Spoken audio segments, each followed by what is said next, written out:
Italian Wine Podcast. Chin Chin with Italian wine people. This podcast has been recorded during Vi.Vite, an event organized by the Alleanza delle Cooperative Italiane, the Alliance of Italian Coops.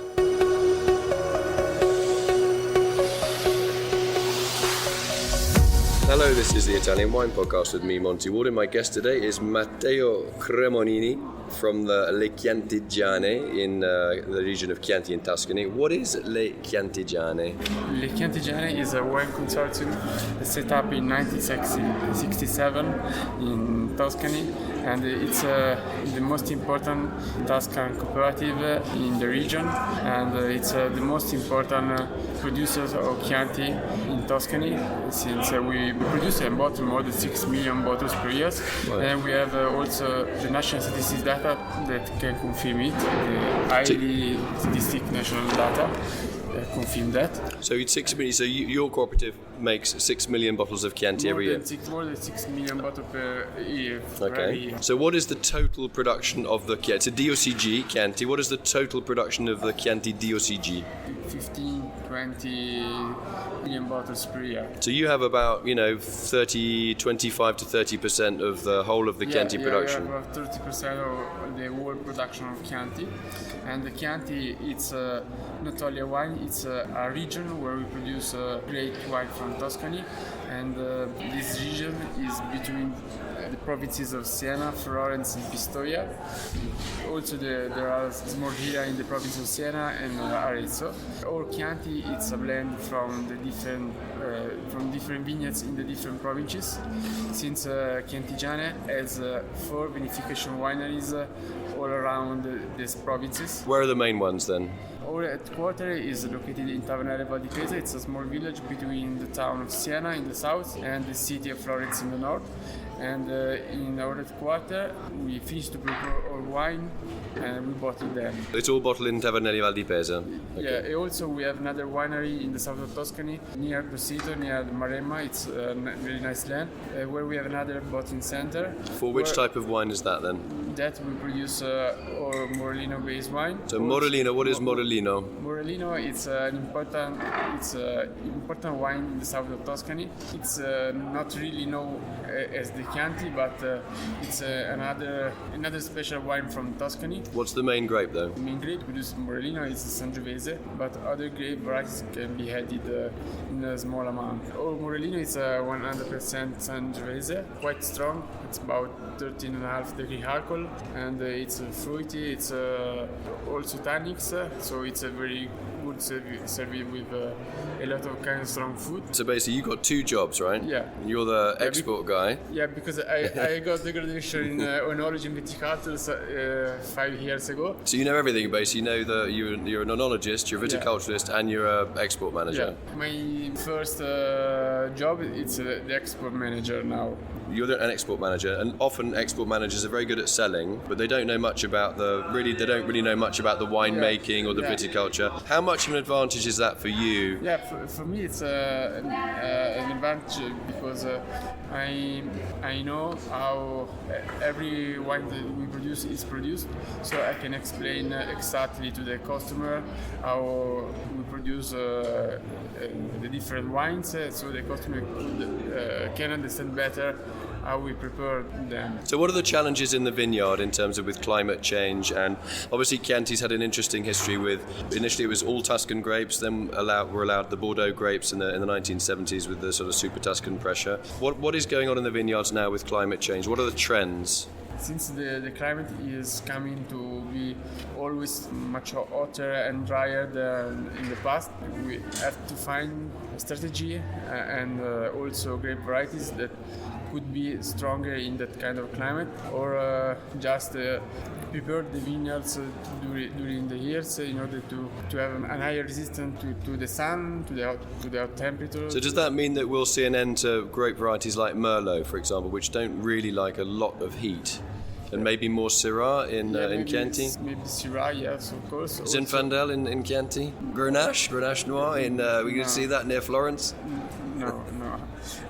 maybe Sangiovese, of course, also Aglianico. It's a particular grape variety grown in the south of Italy. In Basilicata, yeah. In Basilicata, yes. Do you really think Aglianico would work well in Tuscany, in the Chianti region? It's interesting. It's a great grape. Maybe in the south of Tuscany it could be possible. Like in Morellinos, in Scanzano you were talking about, in that area on the coast, on the very warm coast. Have you done some trials then with Aglianico? I've tried Aglianico on its own. How was the not mixed with other Tuscan grape varieties. So where were the vines planted? Where was this Aglianico test? In Maremma, in the area of Montecucco, there are some vineyards of Aglianico. The problem of Aglianico is the grapes are harvested too late. So in the normal years, there is no time for the grape maturation.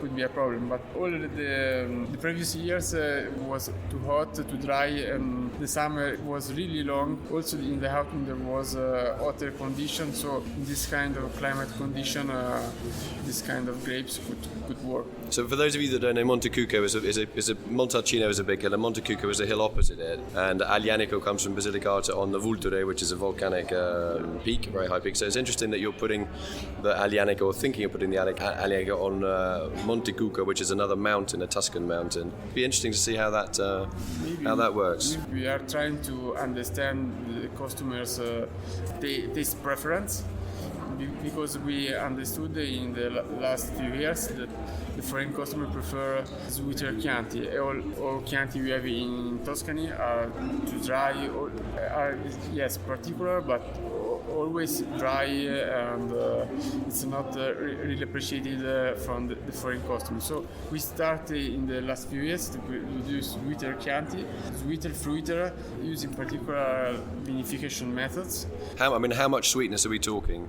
Like 3 grams of sugar, 4 grams of sugar? Yeah, there are some limits in the Chianti rules, yes. Mm-hmm. And so we stay under these limits. So you just it's still like a dry wine, but with just a little bit of sweetness to make it easier to drink. We make longer fermentation, longer the skins stay longer in contact with the liquids. So with this kind of methods, you obtain a higher level aromas, fruity aromas in the finished wines, and we are increasing our Chianti selling in the world for this reason. So which markets have responded best to having a Chianti that's just a little bit more free? You were talking about the Scandinavian markets, the German market?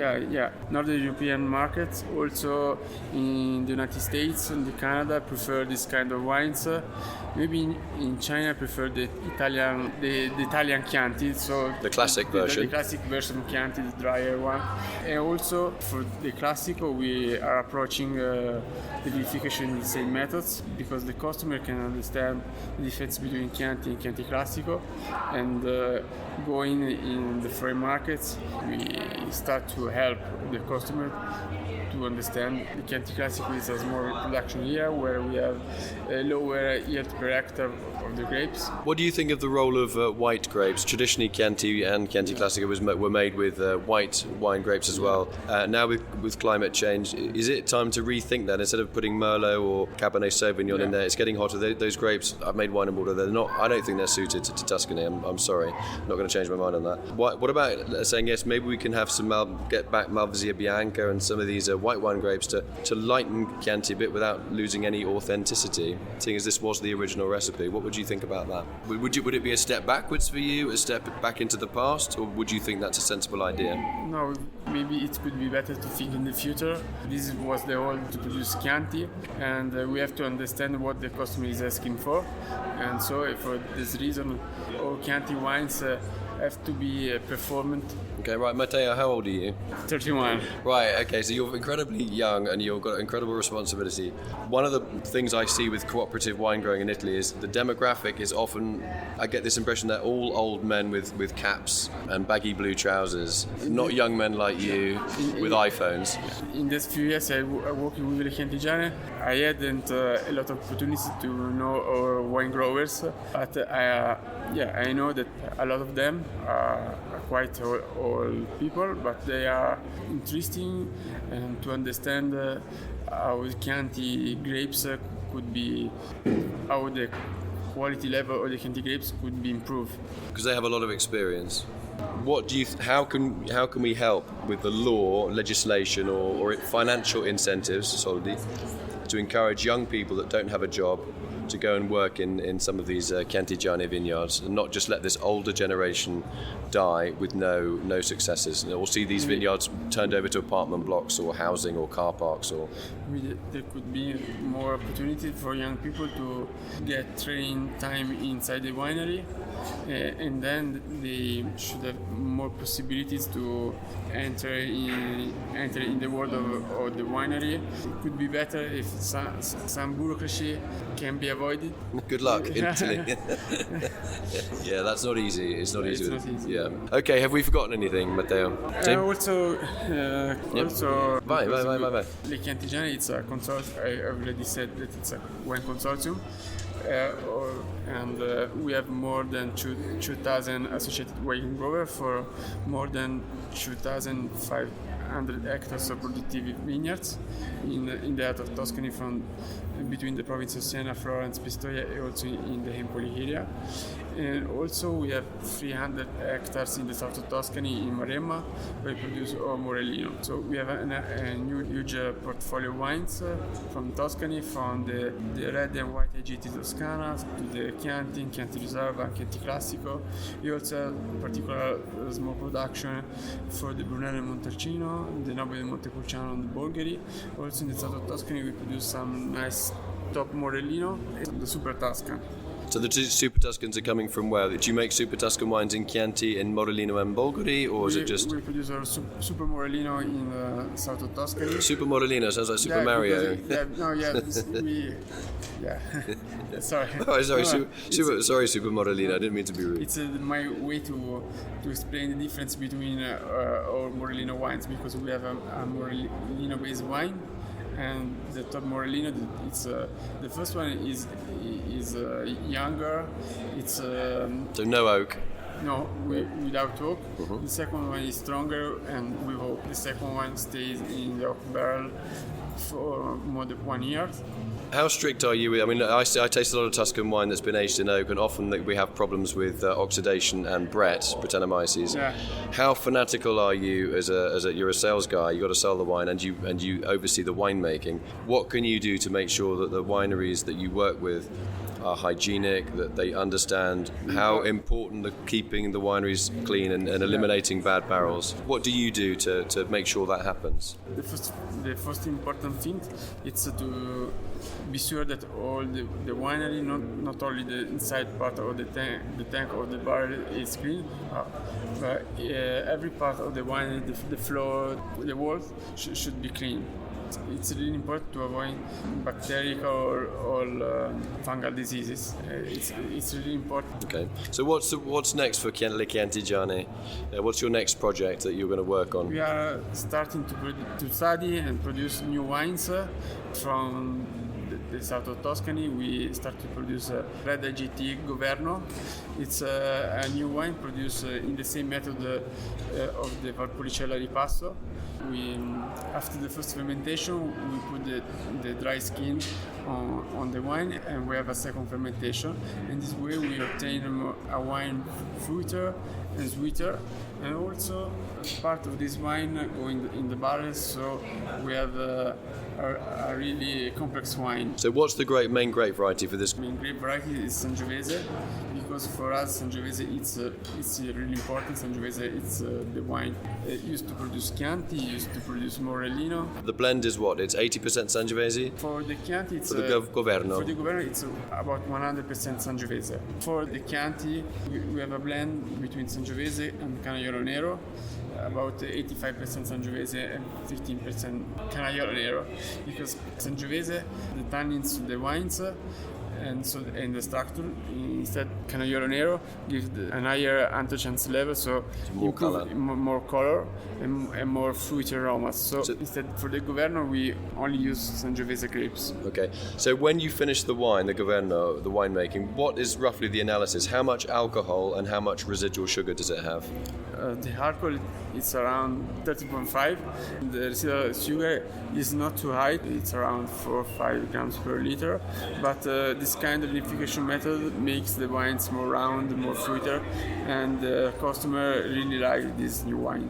Yeah, I'm sure they do, and it's a very traditional style as well, isn't it? Because the Governo methods, it's the first fermentation methods, because the Valpolicella Ripasso comes in a second time. So when was the first Governo made in Tuscany, roughly? In the 15th century? Maybe Okay, yes. and Valpolicella Ripasso is what? Is it 20th, late 19th century thing, 100 years ago? Yeah, maybe 100 years later. Yep. Also, in the last few years, Chiantigiane started working with other important region of Italy, and we produce important wines from Abruzzo, like Montepulciano d'Abruzzo, also from Umbria, Orvieto and Orvieto Classico, also from Sicily, Nero, Davole and Grillo, and in the last few years we start to commercialize two important wines from Sardinia, a Cannonau for the red one, and the Vermentino for the white wine. So it's interesting that you're called Chiantigiane, but you're broadening your wine offer by associating yourself with these other wines. That just gives you more power in the market. Yeah. And economy of scale. All the customers come to us and ask for a huge portfolio of wines, not only Tuscany wines, but they're asking for table wines, for wines from other regions of Italy. So what are your favourites? You can taste all these different wines. You're not allowed to choose Chianti. I put you on a desert island, okay? Isola deserta, solo te.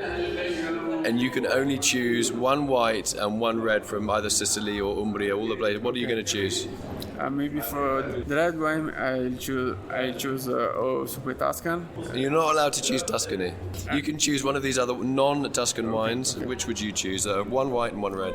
What are your favourites? Maybe for the red, at the same level, I should choose the Nero Davole and Montepulciano d'Abruzzo, because are really special wines. And the white? And for the white, the Vermentino from Sardinia, but also Orvieto from Umbria. It's better than Vermentino. It's a cheaper wine, but it's really nice. It's fruity. There are a lot of floral notes. Yeah, I love Orvieto. It's another wine that needs rediscovering, I think. It's a classic wine that is not as well known now as it used to be. Okay, Matteo Cremonini, great to talk to you. Nice to hear about all your projects. It's always fascinating to meet somebody that does two things, that does the production side and the marketing and sales side, which means that you have a fantastic overview of the whole process that is involved in putting a bottle of wine on the shelf and selling it. So well done you. You're a young lad. You've got a great future. Just hope you can get some more people of your age into the vineyard. So we've got a next generation of wine growers coming through. Really nice to meet you. Thank you very much. For me too. Thanks for the time spent with me. No worries. It's been a great pleasure. Thank you. Thank you. This episode has been brought to you by Vinitaly 2018, taking place in Verona from April 15th to 18th. Vinitaly is the wine exhibition that helps you discover and get to know Italian wine and features over 4,200 wineries. Follow Italian Wine Podcast on Facebook and Instagram.